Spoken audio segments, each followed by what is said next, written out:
What follows is based on neuroscience and behavioral psychology, not a motivational speech, a breakdown of why you keep failing and why that failure was never your fault to begin with. Most people believe that a lack of discipline is a character flaw, weak, shameful, a personal failure. This view is not just wrong, it is a convenient lie, one that keeps you blaming yourself instead of understanding what is actually happening. Here is the truth nobody in the productivity industry wants you to understand clearly. Discipline, as it is generally sold to you, goes against the way the human brain is designed to operate. This is not a metaphor. This is neurobiological fact. Your brain did not evolve to chase long-term goals. It evolved for one thing: immediate survival.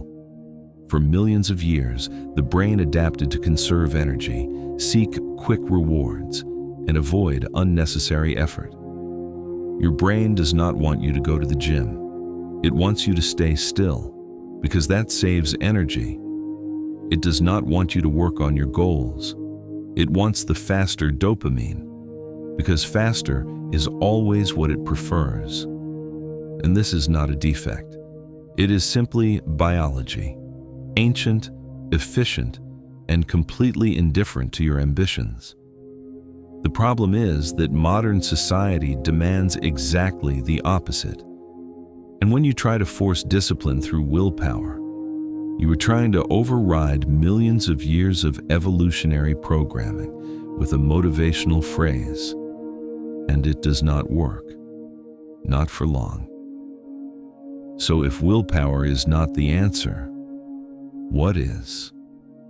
The answer is not strength. It is design.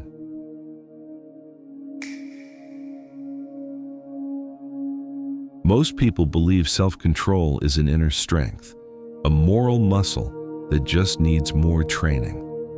The truth is more uncomfortable. Self-control is fragile, and it collapses in the face of a poorly designed environment. Think about this. You decide to start working out. You are motivated, ready. But when you wake up, your workout clothes are buried in a drawer. Your shoes are in the car. The couch is 3 steps from your bed, and your phone is already in your hand. The choice is no longer between good and bad. It is between what is immediately available and what requires effort to even begin. And the brain always chooses what requires less energy. You are trying to change your behavior while living inside an environment that was built to encourage the opposite. Researchers who study behavioral design call this choice architecture. Human behavior is shaped by what is closest, most accessible, and most visible.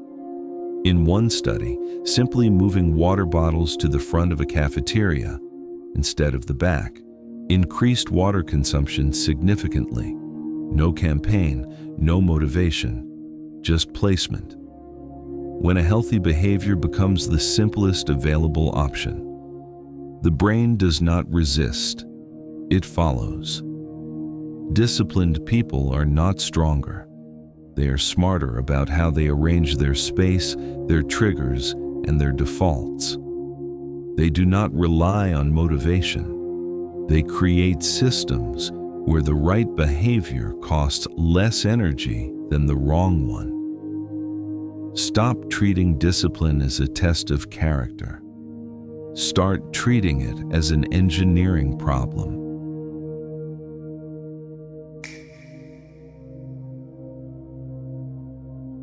Your brain operates based on habit loops: cue, routine, reward.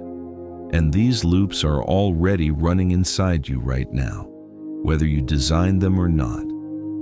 You brush your teeth when you wake up. You check your phone when you sit down. You reach for coffee when you enter the kitchen. None of this requires a decision anymore. These behaviors are already hardwired. They do not ask permission. They simply execute. Habit stacking uses this against itself.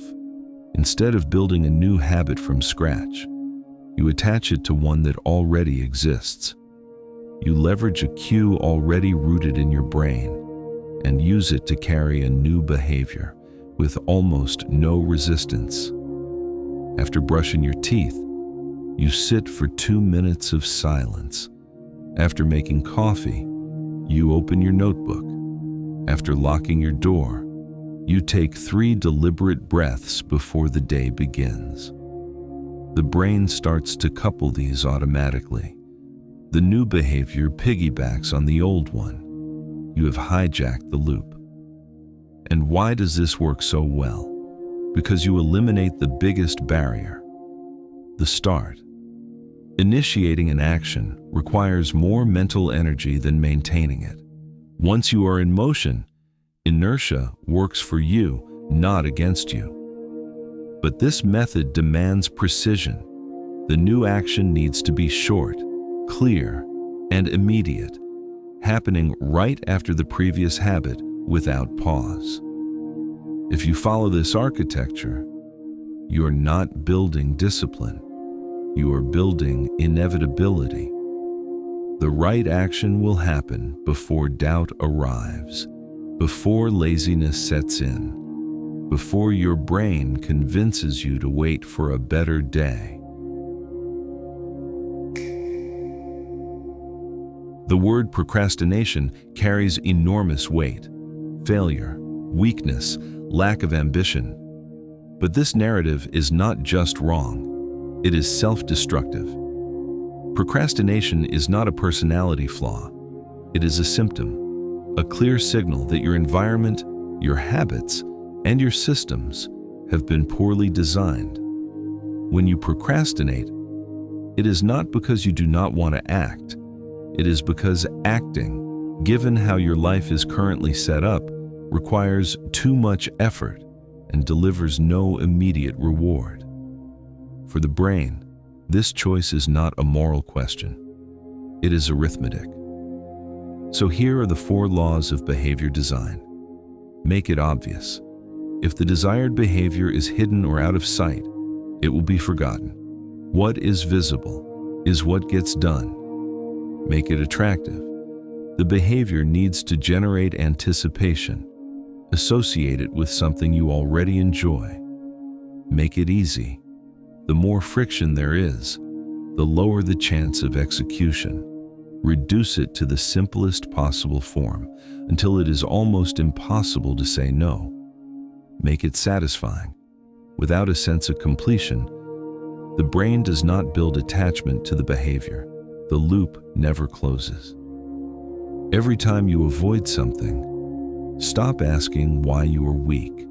Start asking, is this action obvious?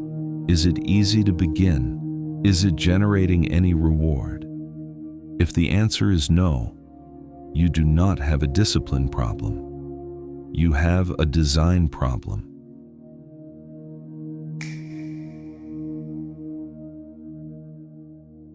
Everything we have discussed, environment design, habit stacking, behavioral architecture, these are tools, but underneath all of them is something deeper. No change in habit or environment will truly last if there is no change in how you see yourself. The deepest level of behavior change is not what you want to achieve. It is who you decide to be. Identity shapes habits, and habits reinforce identity. It is a cycle, and it runs in both directions. Every small decision you make is a vote for or against a version of yourself. Every time you act despite not feeling like it, you are telling yourself, I am the kind of person who does what needs to be done. And this is more powerful than any motivation, because you are not just trying to act differently, you are becoming someone different. Real discipline is not the goal. It is the side effect of a mind that has stopped fighting its own biology and started designing around it.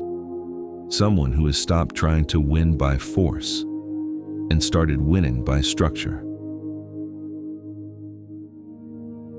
So here is where this leaves you. You can continue blaming yourself for not being strong enough, for not having enough willpower, for lacking the discipline that other people seem to have.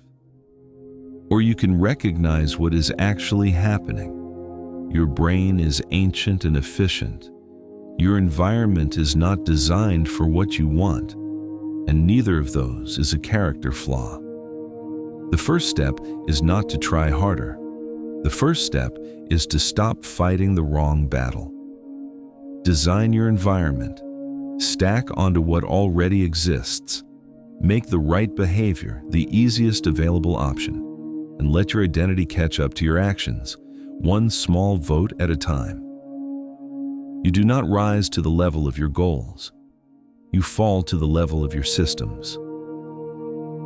So before you leave, one question. What is one specific behavior in your life right now that you keep failing at, not because you lack discipline, but because the design around it is wrong? Name it in the comments, because the moment you identify the design problem, you have already taken the first real step toward solving it. And that is a completely different starting point.